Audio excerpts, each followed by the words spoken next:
ও পুবালবা যাও নিয়ে যাও কোন পাখির সাথে দিনের বন্ধু প্রাণের সিন্ধু নবীর মদিনাতে।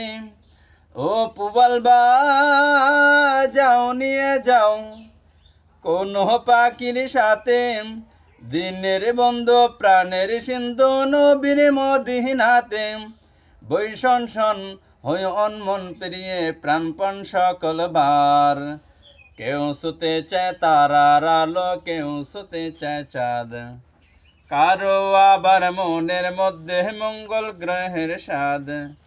কেউ শুতে চায় তারার আলো, কেউ শুতে চায় চাঁদ। কারো আবার মনের মধ্যে মঙ্গল গ্রহের স্বাদ। আর আমার স্বপ্ন শুধু সেই সোনার গায়ে ঘুমিয়ে যেতায় রাসূল মুহাম্মদ।